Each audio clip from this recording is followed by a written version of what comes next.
The Podbreed Network is strictly for the small podcasts that are up and coming in the vast world of podcasting. Podbreed is made up of many diverse podcasts, coming together to achieve the same goal of being the best damn podcast network on the planet. Find out more at podbreed.com.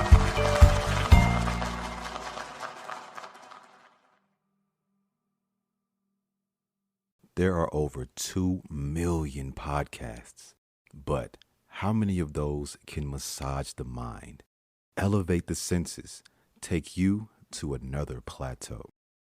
Allow me to introduce you to Drea's Point of View, the 10-minute or less podcast that brings you observations and experiences from her perspective. Since the pandemic, we've been hearing about a lot of workplace bullying. During the pandemic, harassment rose to 43%. I thought about this recently when the manager of a Walmart killed his employees, then wrote a manifesto talking about how he was being bullied. Any type of bullying is never okay. But what if it happens at work, the place that you have to go to? Welcome to Drea's Point of View. I'll be your hostess for the next few minutes. And I go by Drea.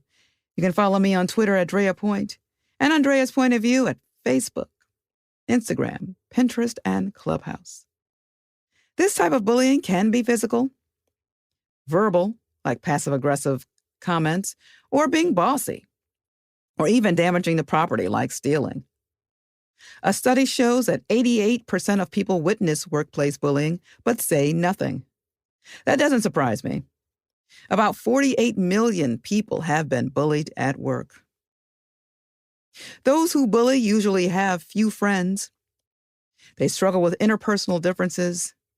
They may have been bullied themselves or feel empowered by causing conflict. There have been rare occasions at my job where I've gone through bullying. Most people just come to work, do their jobs, and go home. Others I either ignore or I let them know I don't entertain that behavior and meet them where they are. What are some steps to stop bullying at work? According to Psychology Today, they mention to create a physical distance. Avoid being reactive and breathe deeply.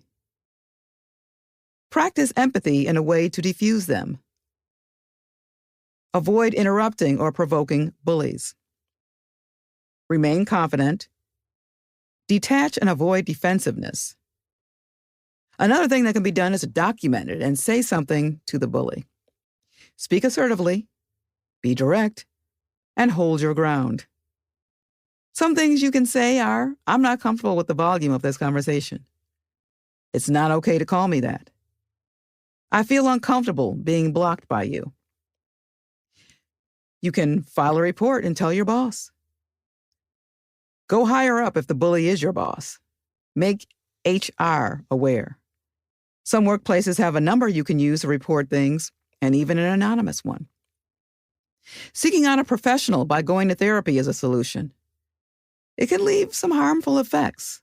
I listened to some employees from the Walmart shooting, and they were understandably, visibly traumatized.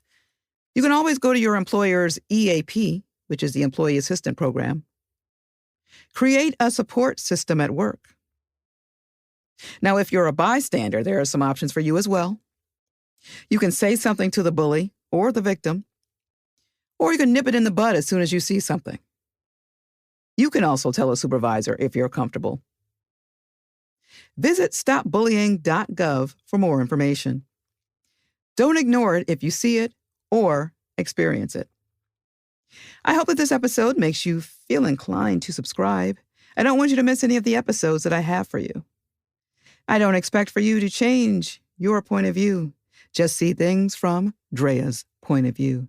Thanks for listening. Thank you for listening to Drea's Point of View.